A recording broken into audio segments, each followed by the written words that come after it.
자, 2부 시작하겠습니다. 자, 2부는 우리 최파고님 기다리고 계시죠? 뭐 네. 소개가 필요 없는 분입니다. 만나보겠습니다. 어서 오세요. 네, 안녕하세요. 반갑습니다. 네. 최카고입니다. 네. 네, 새해 복 많이 받으십시오. 명절 잘 쉬셨어요? 네, 명절 푹 쉬었고요. 예. 책 많이 읽고 잠 많이 자고, 아. 네, 맛있는 거 많이 먹고 예. 행복했습니다. 이야, 책을 또 많이 읽으셨군요.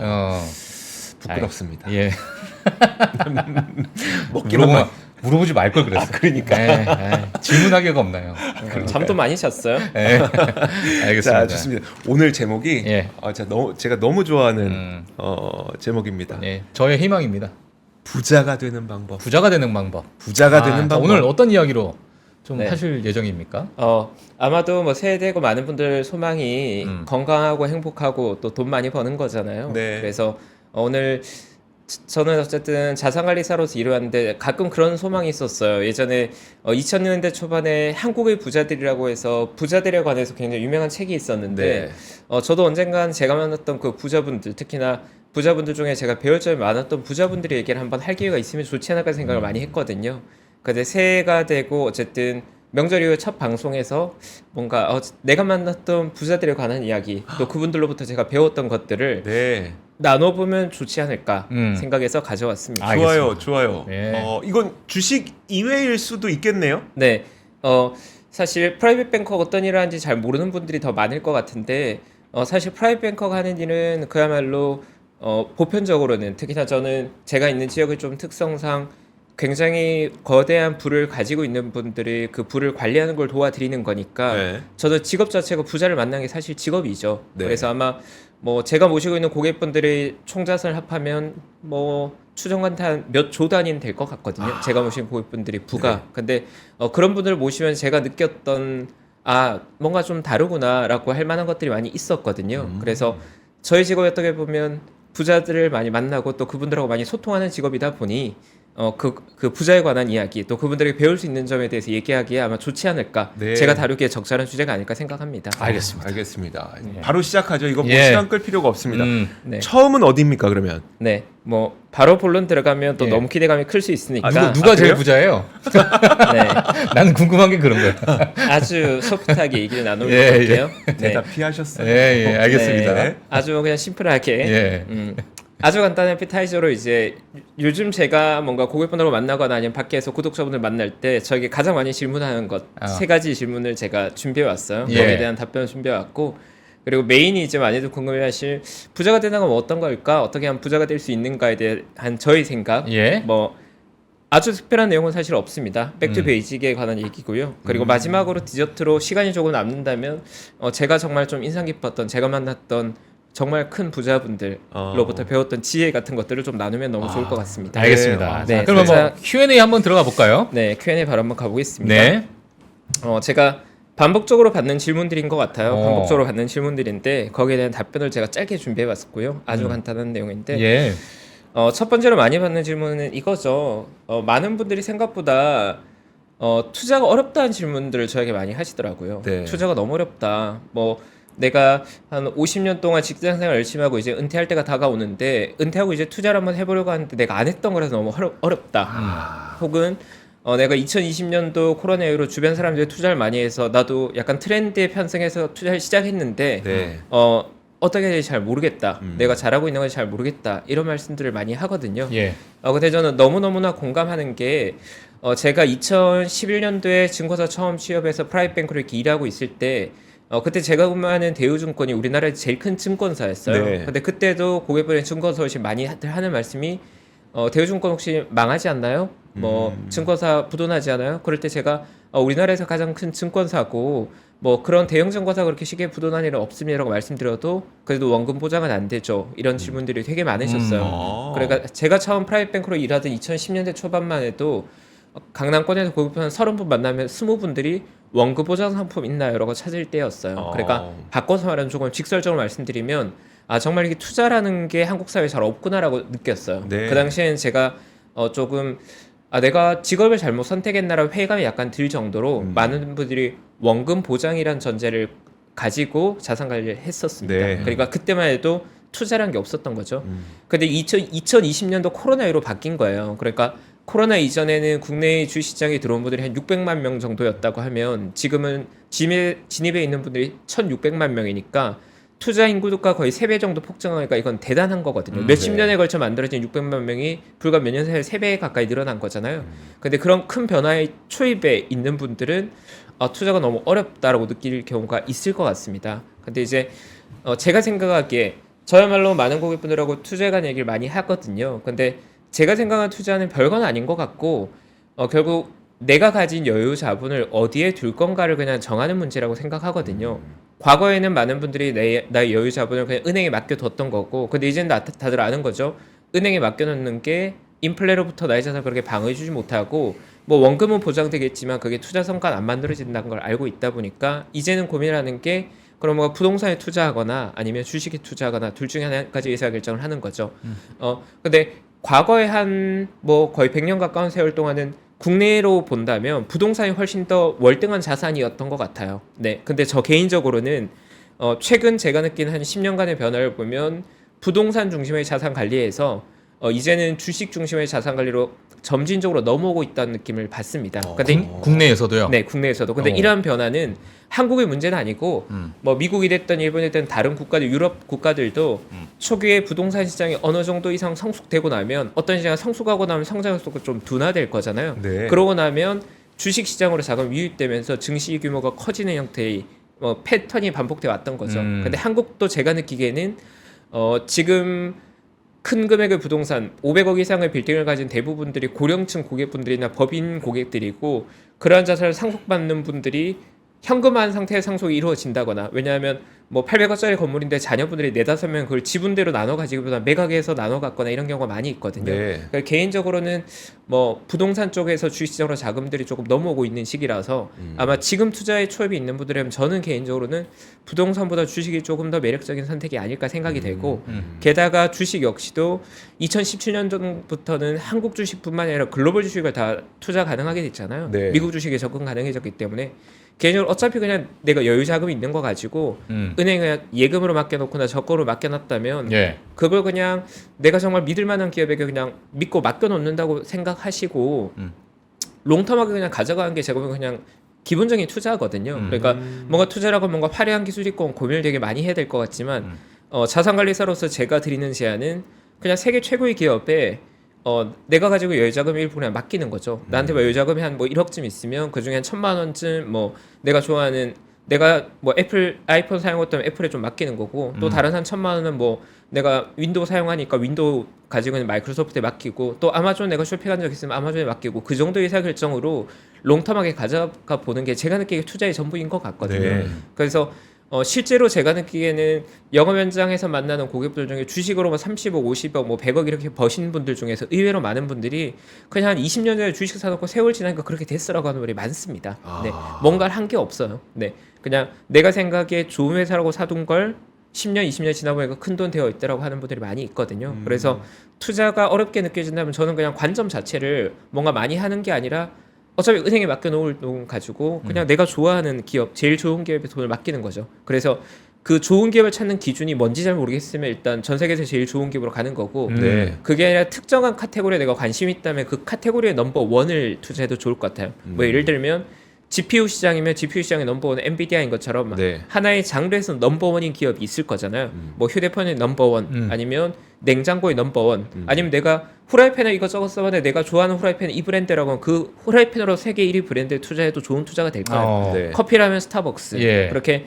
내가 소비하는 것 중에서 세계 최고의 브랜드에 장기 투자하는 것도 제가 보기에 매우 좋은 투자다. 매우 좋은 투자. 대부분의 투자보다 매우 좋은 투자고 난이도는 전혀 어려울 게 없다라고 저는 예. 생각을 합니다. 그래서 투자 시장이 좀 역설적인 게 뭐 한 1조 이상의 자금을 운영해 본 10년차, 20년차 펀드 매니저보다 그냥 가정 주부분들이 투자를 잘한 경우를 저는 수백 번 봤습니다. 네, 심플하게 생각하시는 게 오히려 더 좋은 투자일 수 있거든요. 네, 그러니까 알겠습니다. 뭐 투자를 저는 너무 어렵게 생각할 필요 없다는 아니, 말을 거듭드리고 싶습니다. 그러니까 이 질문이 가장 많았어요. 정말 많이 받습니다. 네, 최파고님 저 투자가 너무 어려워요. 어떻게 해야 될까요? 저 투자 시작한 지 뭐 2년 차인데 지금 뭔가 내 뜻대로 안 되고 있어요. 예. 근데 대부분의 것들이 제가 보기에는 뭐 그 기준이 없었던 것 같아요. 네, 제가 네. 약간 궁금한 게 이 질문을 하는 이제 국내에 계시는 많은 투자자분들은 뭔가 기술적인 부분이나 내가 공부해야 될 부분을 여쭤봤을 것 같은데 혹시 최용서 매니저님이 뭐 방금 말씀해 주신 것들 딱 듣게 되면 이 분들은 어떻게 반응합니까 보통? 그러니까 모르겠어요. 투자라는 게 저는 투자 시작에 너무 오래 있었기 때문에 투자가 뭔지에 대해서 너무 익숙하지만 예. 받아들이는 분의 입장엔 투자가 뭔가 기술이 있을 것 같고 뭔가 화려한 게 있을 예. 것 같거든요. 맞아요. 그러니까요. 네, 네. 그리고 뭔가 어려운 작업일 것 같고. 예. 네. 근데 보통 피터 린치가 우리 투자자들 위해서 쓴 책 중에 전설로 떠난 월가 영웅이라는 책이 있어요. 그 책이 뭐 미국이든 한국이든 글로벌리하게 보편적으로 투자들을 위한 책으로 매우 많이 읽히는 책인데 거기에 나온 메시지도 저랑 똑같아요. 그냥 마트 가 쇼핑했는데 괜찮은 물건에서 그거 사라. 내가 좋아하는 스타킹 브랜드에서 그거 사라. 이런 얘기거든요. 네. 네, 그게 진짜예요. 그게 아. 그냥 하는 말이 아니라 진짜예요. 네. 아. 전 그래서 피터 린치의 의견에 100% 동의하지만 제가 이렇게 말씀드리면 예. 별로 동의하지 못한 분들이 많겠죠. 맞아요. 네. 예. 제가 이제 최용서 매니저 잘 아니까 네. 지금 얘기한 건 진짜입니다. 뭐가 다릅니까? 아니 더 진실되게 얘기하고 있니까 그래요? 항상 늘 진짜였지만 네. 이거 진짜 강조하는 거예요. 네. 진짜 이렇게 투자해야 된다 지금. 네. 예. 그러니까 물론 여러 가지 투자 중에 전문성을 요하는 투자들도 있는데 예. 그건 전문가들이 하면 되는 영역이고 물론 네. 제가 하는 투자 중에도 어려운 영역의 투자들도 있겠죠. 예. 근데 그걸 모두가 다 할 필요는 없다. 왜냐면 맞아요. 저는 하루에 10시간씩 시장을 보면서 앉아 있잖아요. 그 그러니까. 사람과 직장에 앉아 있는 분이 같은 투자일 수 없잖아요. 예. 네. 그렇게 봐주시면 될 것 같고 네네. 네. 정말 많이 질문하시더라고요. 투자가 너무 어렵다고. 음. 네. 쉬운 투자를 하면 됩니다. 네. 알겠습니다. 그래서 제가 말하면 좀 신뢰가 안 가니까 이제 워렌 버핏 문장 하나 가져왔는데 예. 워렌 버핏 똑같은 생각하는 것 같아요. 많은 분들이 워렌 버핏에게 물어보겠죠. 투자자로서 뭔가 잘하려면 뭐 어떻게 해야 되냐 하면 이제 워렌 버핏도 얘기하는 게 뭐 베타, 효율적 시장, 포트폴리오 이론, 옵션 가격 결정 모형, 신흥 시장 뭐 이런 거 너무 많은 용어가 있는데 제어를 이런 거 관심 가지지 말라고 이런 거 그냥 아예 모르는 게 낫다고. 저도 그냥 똑같은 마음이에요. 뭐 기술적 분석, 뭐 무슨 분석 이런 거 제가 보기에 다 쓸데기 없는 기술인 것 같습니다. 솔직히 말씀드려서 정말 그 네, 정도. 정말 다 쓸데기 없는 것 같아요. 와. 솔직히 말씀드려서 네. 그리고 진짜 솔직하죠? 그러네요. 예. 네. 네. 두 번째 정말 많이 받는 질문. 예. 글로벌 라이브의 출연자로 제가 있다 보니까 미국 시장에 대한 고민들도 정말 많이 반복되는 것 같아요. 그러니까 놀랍게도 미국 시장을 아직 투자 한 번도 안 해본 분들이 아직도 많이 있더라고요. 제가 사실 2021년부터 미국 시장에 대해서 저는 굉장히 많이 얘기하고 다녔다고 생각하는데 저를 오랫동안 몇 년 동안 봐온 분들도 저도 미국 시장에 진입을 아직 못한 분들이 많이 있더라고요. 근데 뭐 이유는 대부분이 미국이란 국가가 낯설게 느껴지는 부분과 그리고 늘 미국 시장이 어느 정도 고평가되어 있다 보니 고민하는 부분. 근데 특히나 최근에는 경험 많은 투자자들도 환율이 이미 너무 많이 올라버려서 지금 사도 될까요? 이미 너무 많이 올라버렸어요. 그런 얘기를 하시거든요. 네. 근데 거기에 대한 제 답변은 실제로는 이렇게 답변드리는데 투자할 때 퀄리티로만 보면 무조건 미국인데 가격을 봐야 되잖아요, 우리는. 네. 근데 사실 미국 시장이 제가 느끼도 조금 비싸졌다고 느껴집니다. 특히나 지금의 환율을 감안한다면. 그래서 원래 달러를 가지고 있는 투자를 투자 해서 결정한다면 조금 가볍겠지만 기존에 원화로만 투자했던 자를 지금 달러로 환전해서 그걸로 미국의 탑티어 기업을 지금 산다? 제가 보기에도 좀 조심스러운 부분들이 네. 있어요. 그래서 현실적으로는 저는 차라리 미국에 투자하고 싶은 마음인데 가격이 비싸게 느껴지면 적립식으로 투자하시거나 매월 적립식으로 이러면 또 어떤 분은 매달 사는 게 좋아요, 10일마다 사는 게 좋아요, 3개월마다 사는 게 좋아요. 안 중요하니까 그냥 한 달마다 한 번씩 사시면 됩니다. 적립식이라고 하면.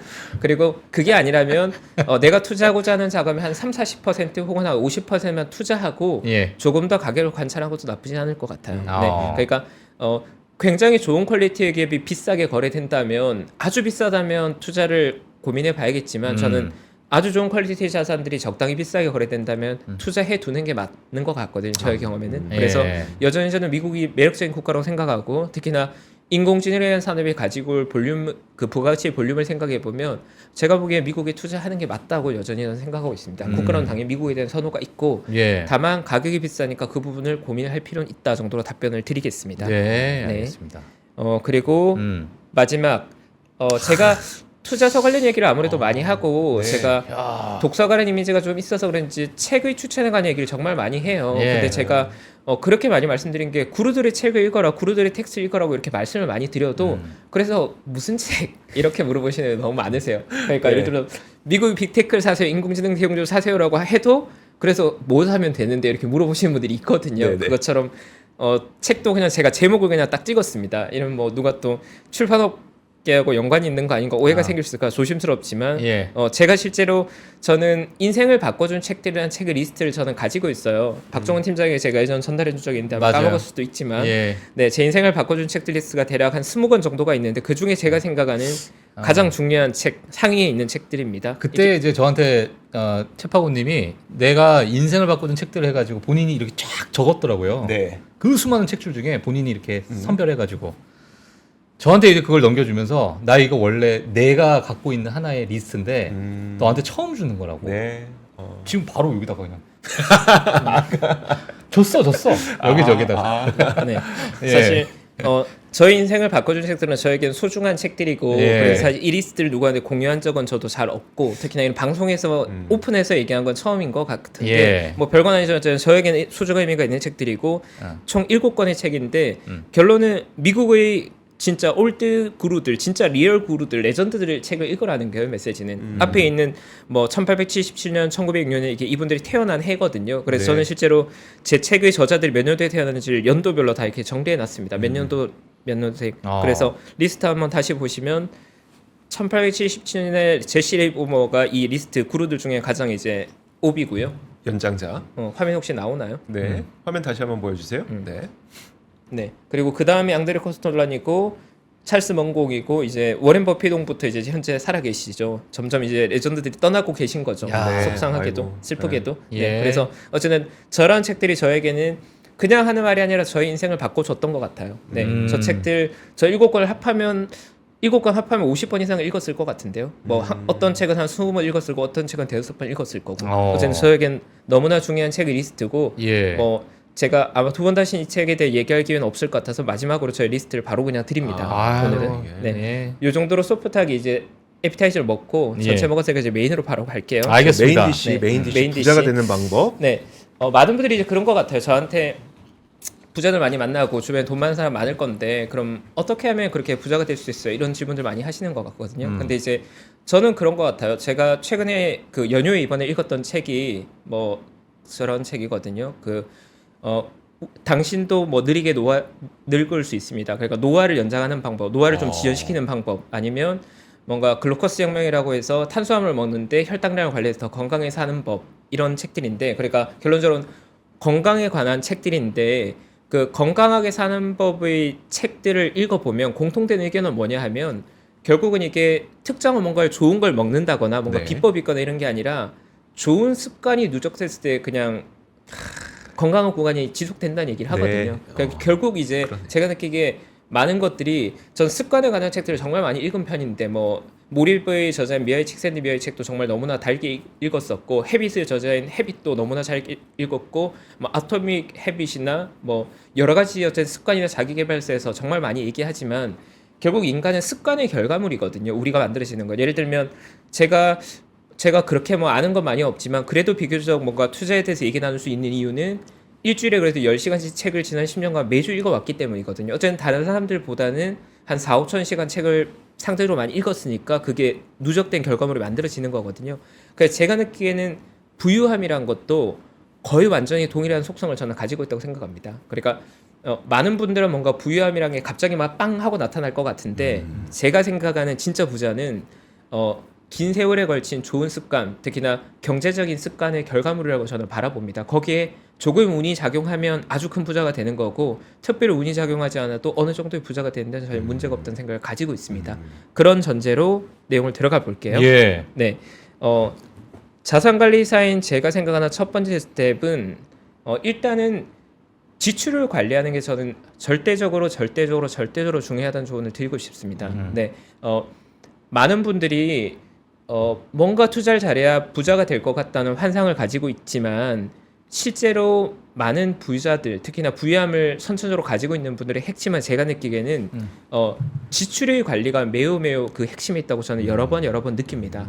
진짜 부자들을 만날 때마다. 그러니까 어떻게 표현해야 될지 제가 잘 모르겠지만 실제로 저는 제가 가까이 모시는 분 중에 한 분은 70대 고객님이신데 그분의 자산의 규모는 한국의 100대 부자 안에 들어가기보다 남습니다. 굉장히 거대한 부를 가지고 계시죠. 근데 제가 그분을 10년 동안 모셨는데 저는 그분이 제 앞에서 10,000원짜리 한 장 쓰는 걸 본 적이 없습니다. 제가 10년 동안 그분을 뵀지만. 그러니까 그분이 지금 70대 고객님이시고 거의 무한에 가까운 부를 가지고 계시고 언제나 뭐 아주 우아하고 너무나 스타일리시하고 제가 너무나 존경하는 분이지만 제가 그분하고 10년 동안 뵈면서 그분이 돈 쓰는 걸 저는 한 번도 본 적이 없어요. 10년 동안. 네. 근데 이게 어떤 의미냐면 그러니까 지출이 매우 잘 관리되고 있다는 겁니다. 그분께서 한 번은 제가 뭔가 그분에게 좀 좋은 성과를 내드렸어요. 저에게 선물로 가죽 가방을 선물해 주셨어요. 네. 근데 그 가방이 밖에서 사면 한 3만 원, 5만 원이면 살 수 있는 물건이었거든요. 근데 굉장히 잘 만들어진 품질이 좋은 물건이었어요.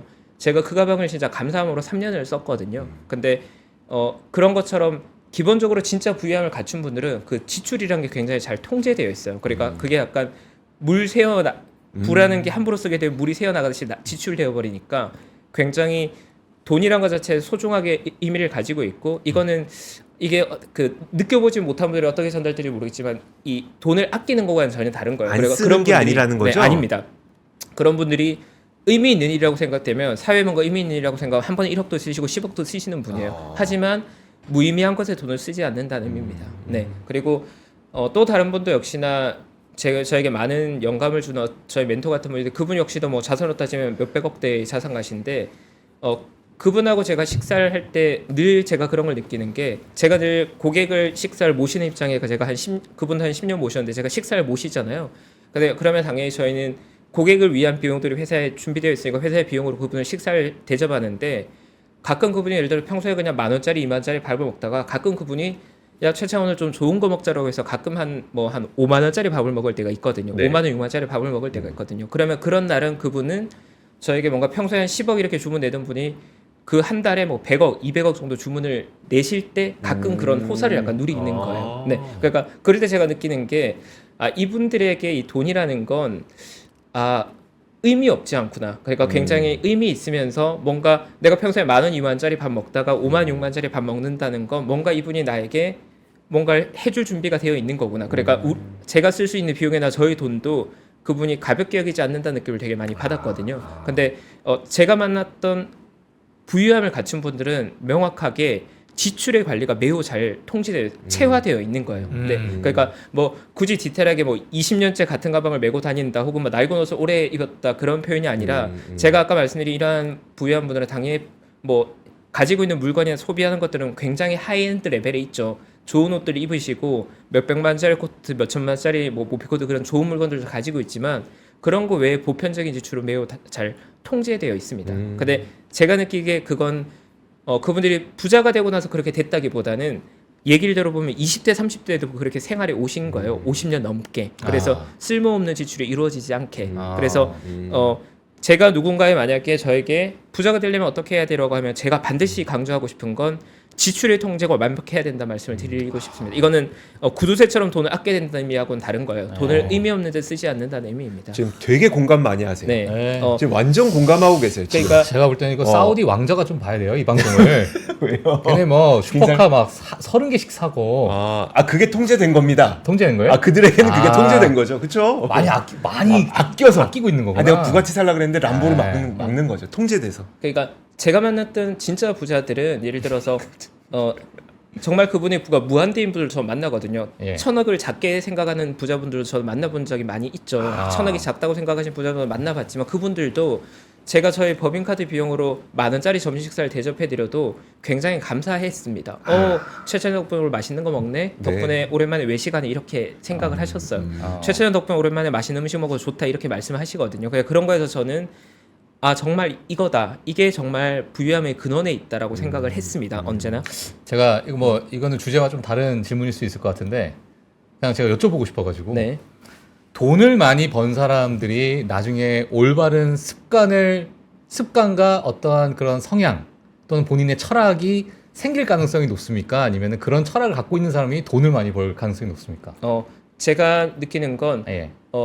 근검 절약하는 습관은 반드시 지속성을 길게 만들어주는데 매우 파워풀합니다. 네. 근데 그 사람이 정말 큰 부까지 만들어지기 위해 운이 작용해 줘야겠죠. 예. 하지만 근검 절약, 특히나 지출에 대한 통제가 자기 관리가 잘 되어 있는 분들은 부유함이 들어왔을 때 그게 잘 유지가 됩니다. 네. 유지가 된다. 근데 그러네요. 반복해서 말씀드리지만 저는 투자 시장에서 1년에 100억 벌고 1년에 50억 벌고 1년에 300억 벌었다가 3, 4년에 그게 제로가 되는 케이스를 제가 직접 본 것만 해도 적어도 30건 이상은 봐왔어요. 100억 혹은 200억의 부가 1, 2년 사이에 없어진 거 너무 많이 봤거든요. 네. 근데 그 근간에는 제가 느끼기에는 잠깐 만들어졌다가 사라지는 부유함은 물질적으로는 풍요롭지만 제가 보기엔 진짜 부유함으로 느껴지진 않거든요.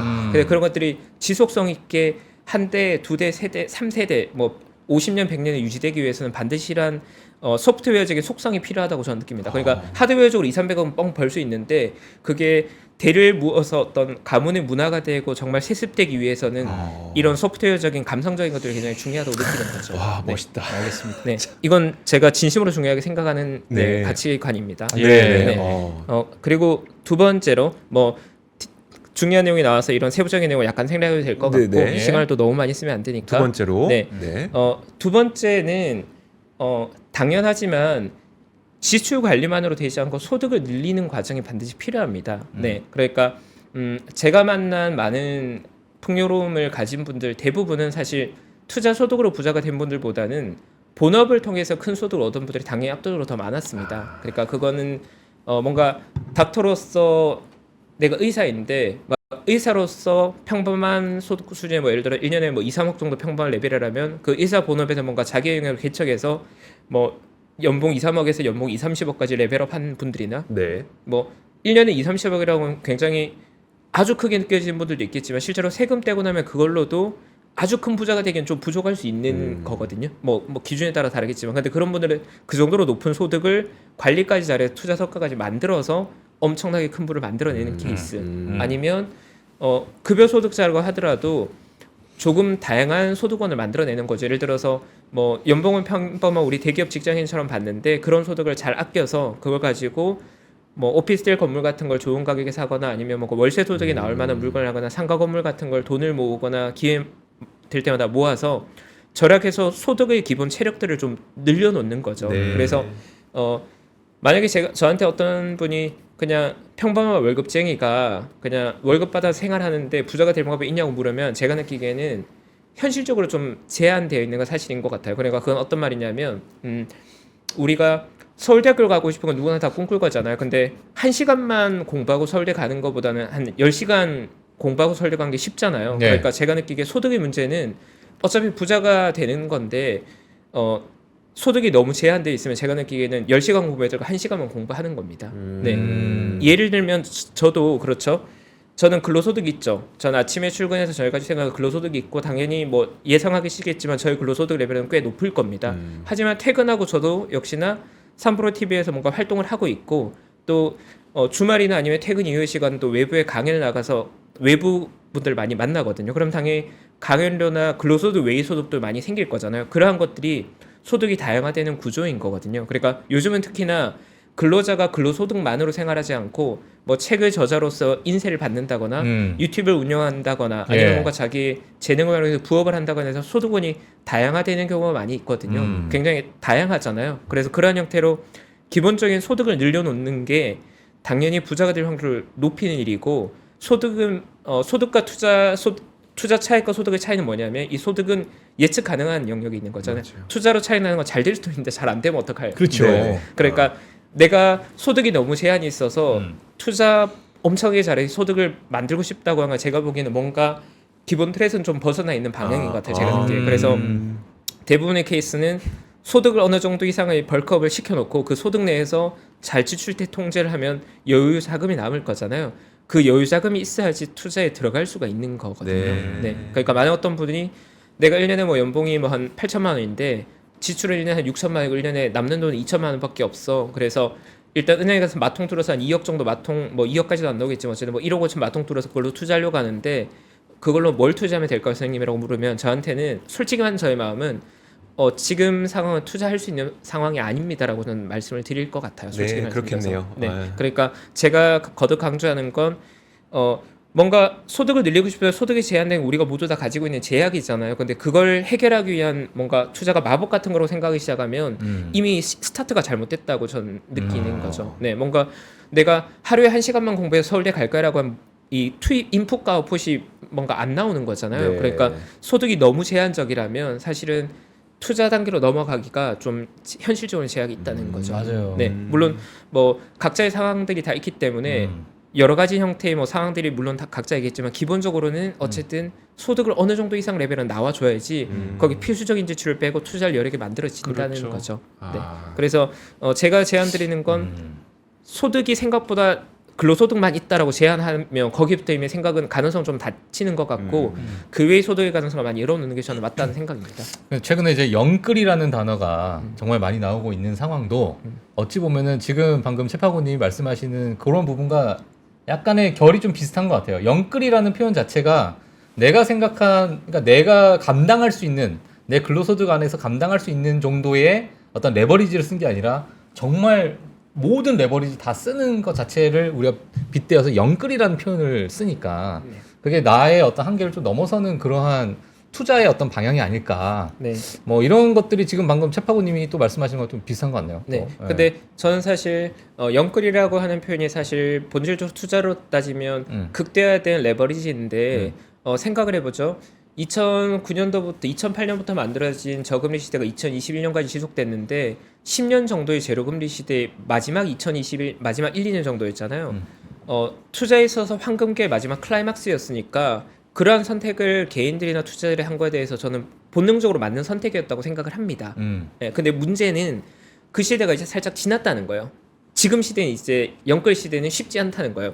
풀 레버리징 강의 비용도 너무 많이 들고 네. 금리가 높아졌기 때문에 다른 자산의 기대 수준도 낮아졌기 때문에 물론 2021년에 영끌에 성공하신 분은 박수 쳐드리고 싶지만 그게 성공하는 전략이라고 오해하기 시작하면 제가 보면 그건 한 2, 3년 내로 아마 게임에서 아웃될 가능성이 높다고 저는 말씀드리고 싶다는 거죠. 그러니까 2020년, 2021년 영끌하셔서 성공했다 축하드립니다. 하지만 이제는 그런 시대는 지나간 거예요. 왜냐하면 금리가 변한 거잖아요. 제로금리 시대가 다시 오면 그때 영끌을 고민해 보셔도 각자의 선택이지만 저는 권하지 않지만 나쁘지 않은 선택으로 생각하는데 지금은 잘못된 선택이라는 거예요. 금리가 너무 높아졌으니까. 네. 네. 그러니까 본질적으로는 저는 소득을 늘려야 되는 생각을 가지고 있고 근데 그걸 실제로 부자들은 아는 게 예를 들어 보죠.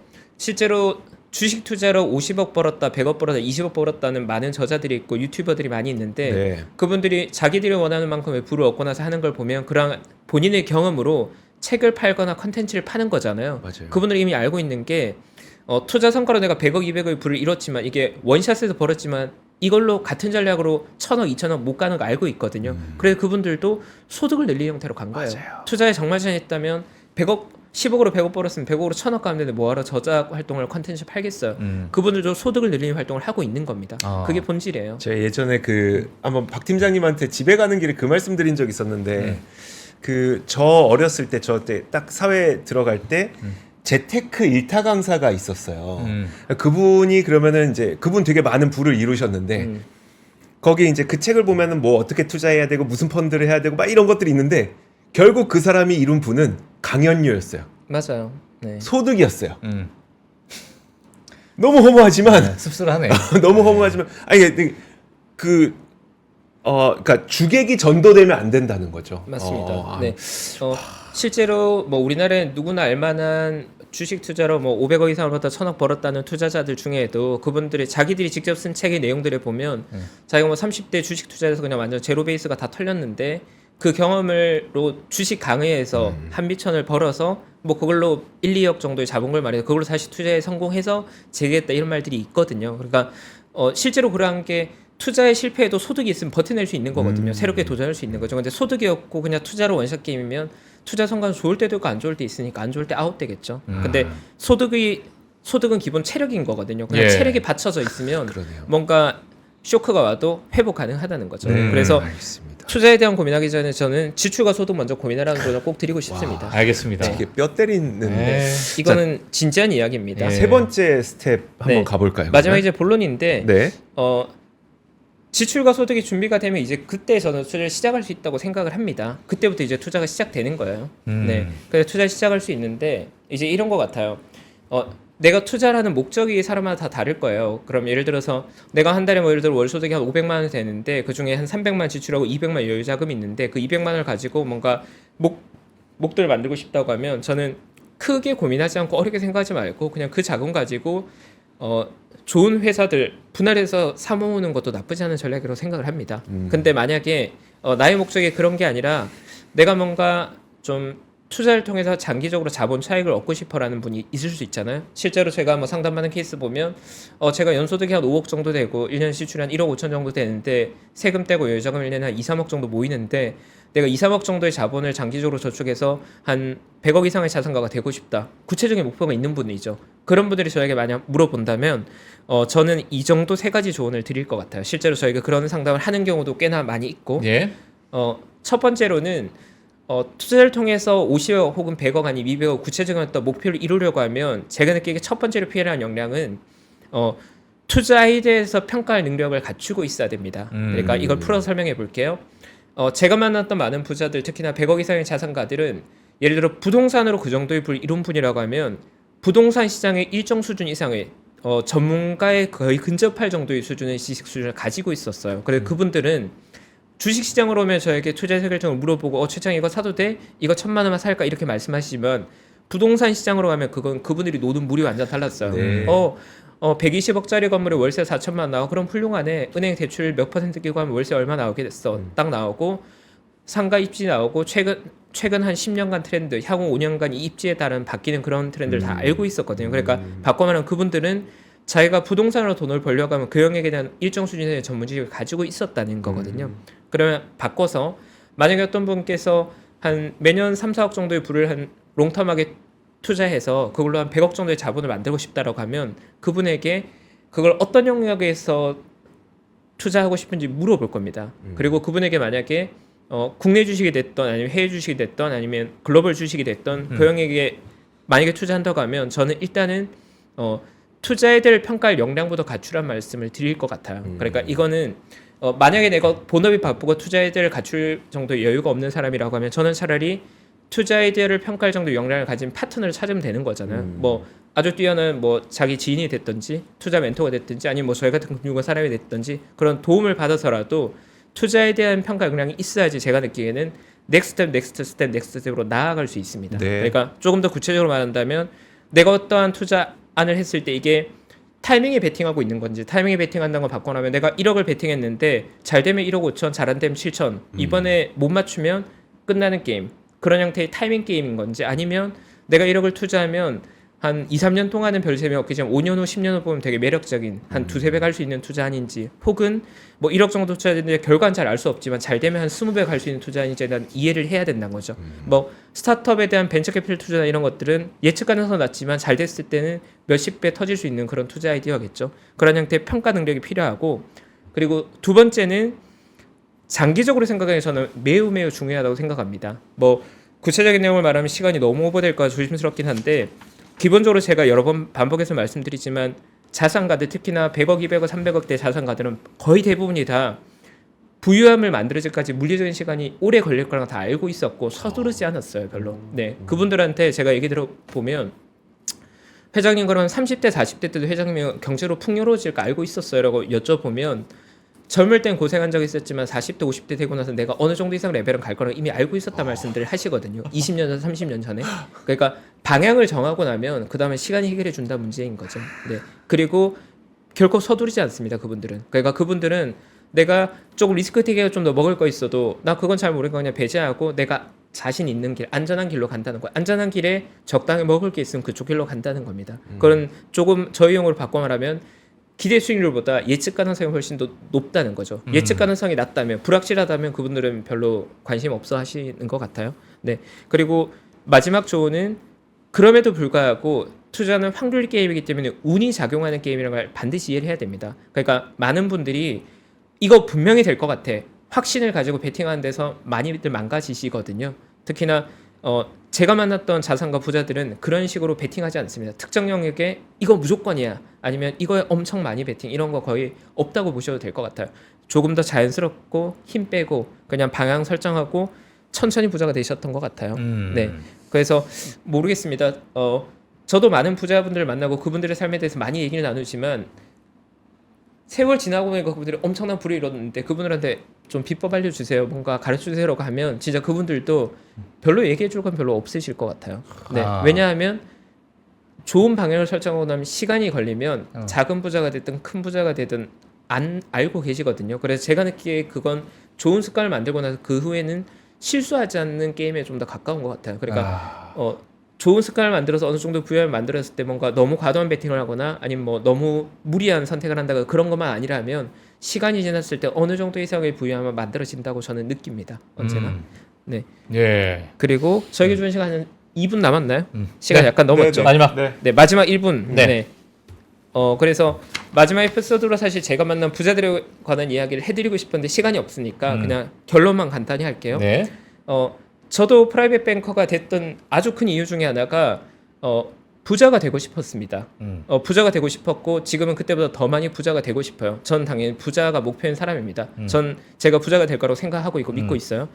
근데 정말 오랫동안 사회생활 처음 하고 제가 어릴 때는 멋진 투자 아이디어 한 건으로 부자가 돼야지 원샷에 나도 50억 벌고 100억 벌어서 은퇴하지 이런 생각을 어릴 땐 했던 것 같아요. 한 20대 후반, 뭐 30대 초반. 근데 지나고 보면 조금 더 큰 부자들 만나고 보면 정말 제가 뭐 천억, 1조 그 이상도 만나 본 것 같거든요. 직접 뵙고 식사한 분들 중에서. 근데 그분들 말씀 들어보면 이게 약간 좋은 습관 같은 거구나. 삶을 약간 살아가는 스타일이구나라고 하는 걸 되게 많이 느낍니다. 그러니까 어느 정도 일정 수준의 뭐 자기 관리 능력, 특히나 지출을 가는 능력을 가지고 자기가 가지고 있는 역량을 굉장히 펼쳐내서 높은 수준 소득을 이루어내고 나면 그 두 개가 잘 결합된 상태에서 일정 수준의 운이 작용하고 나면 그 결과값으로 시간이 들어가면서 엄청난 부가 만들어지는 거죠. 네, 그래서 제가 느끼기에 건강한 삶이라는 게 좋은 습관의 결과물인 것 같거든요. 똑같이 제가 느끼기는 진짜 부자라는 건 좋은 경제적 습관을 가지고 있는 삶이 오랫동안 누적된 결과인 것 같습니다. 네,